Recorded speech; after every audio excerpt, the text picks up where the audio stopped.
Hi, my name is Joseph Sangl, and I've been on quite a journey with my finances.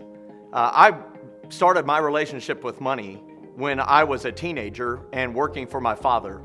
And I began earning income, but I had one ability with money, and that was I could really spend it really fast.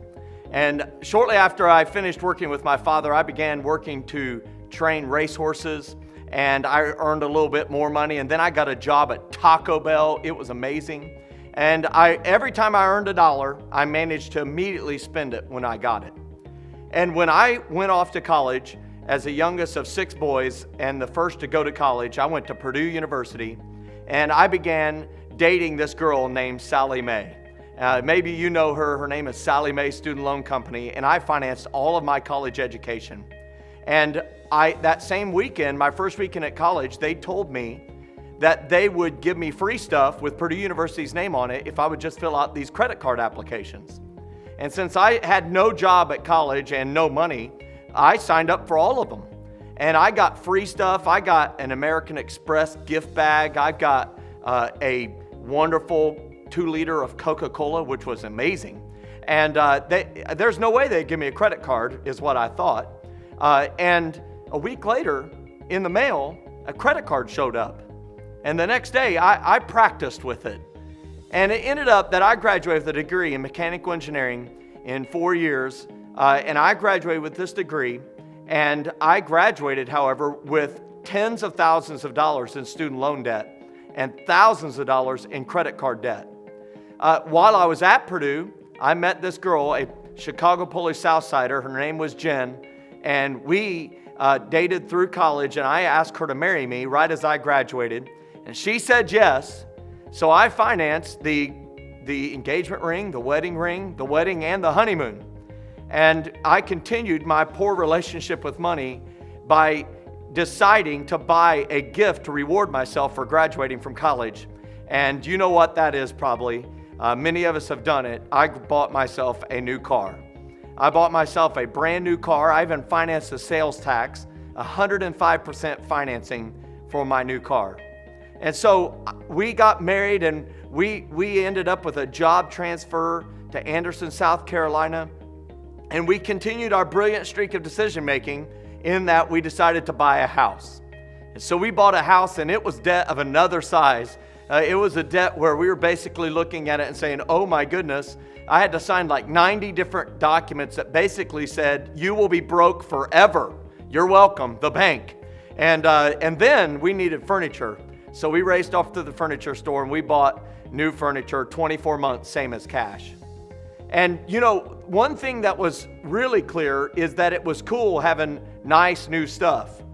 But what was not fun, and what we really didn't understand what we were doing, is that we were signing up for debt, and that we were signing up basically and pledging away all of our income.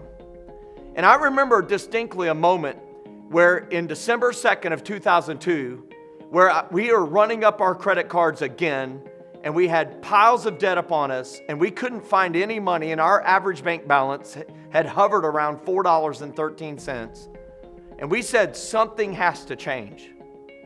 I remember the moment of being at the bill paying table at the desk where our computer was, and being so frustrated and being so emotional about the fact that we could have income coming in, but manage to have none of it remain at the end of the month. And even more, seeing the impact it was having on my life personally and on our marriage.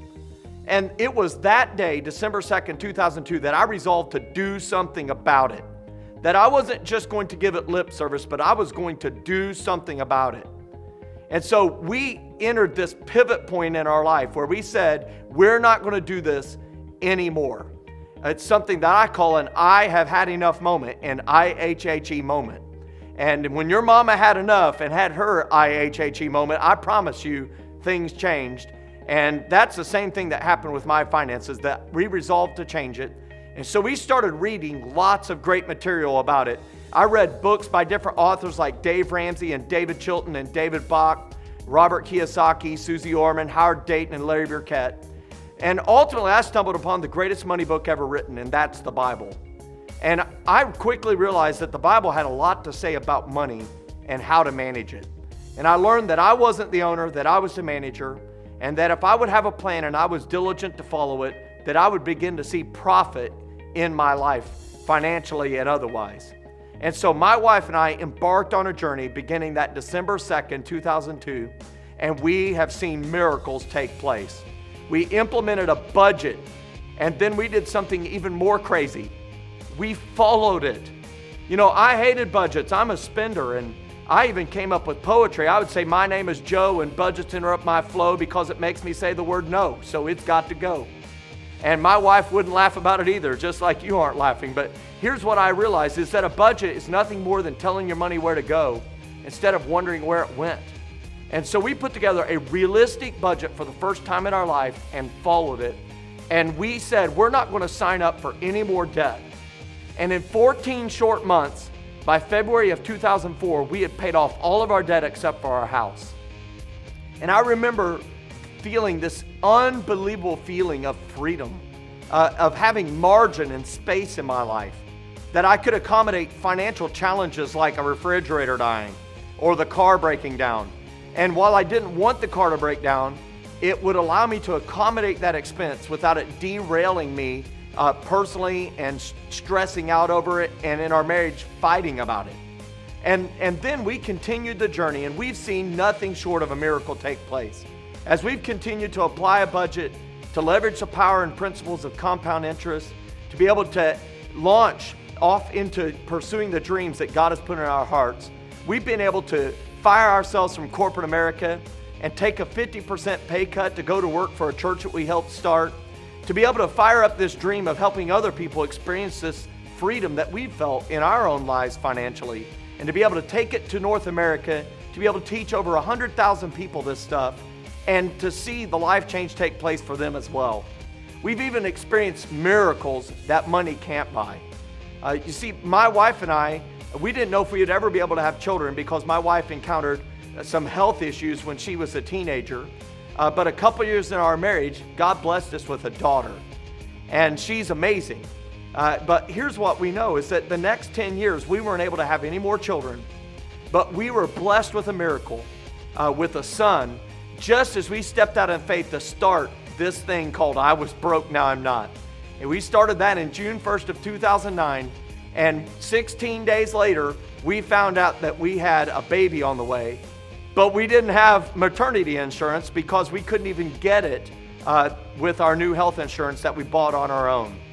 And we had that beautiful baby boy on February of the next year. And God provided the money so that we didn't have to buy a shirt that says the hospital owns me. And then we continued to see miracles take place in our life. We've been able to realize dreams that we never dreamed that we would have. We've been able to buy land. We've been able to buy a business. We've started a business. We have a lot of team members that are helping us with this dream to help people win with their money God's way. In fact, we resolve it all up in a statement that says, it is our passion to help people accomplish far more than they ever thought possible in their personal finances. And I believe that you can do this. You might be watching this video and saying, man, I really wish that would happen for me, but I don't really know if it could. Well, that is the reason that I wrote the book, I Was Broke, Now I'm Not. In fact, this book has an entire process called the I Was Broke, Now I'm Not ladder that explains rung by rung the steps that I took to live what I call a fully funded life. And in this book, we completely explain those 9 rungs, and then we show you the tools that we applied to be able to get there. This book shares how to have a plan for your life, how to write down those plans, hopes, and dreams that God's put in your heart, how to have a budget to support those dreams, how to get debt-free, how to save some money. We talk about the 3 things you should save money for, how to get debt-free using the debt snowball technique. And then we also talk about subjects like compound interest and investing, how to make sure that you can fund those big, huge dreams that may seem impossible with you, but are possible with God and with a plan. We even talk about the less exciting but very important topic called insurance.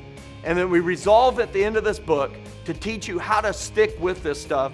How do you not have a false start? How do you make sure you stick with this for the long haul? I really encourage you to grab a copy of this book. Grab one for yourself. Grab one for a friend. Hold each other accountable. Encourage each other along the way, because here's what I know ultimately. You have plans, hopes, and dreams, and if you don't get the chance to live them, other people in your life are going to miss out. And even greater, you're going to live a life that's not fulfilled. And I want you to live a fully funded life. You can do this.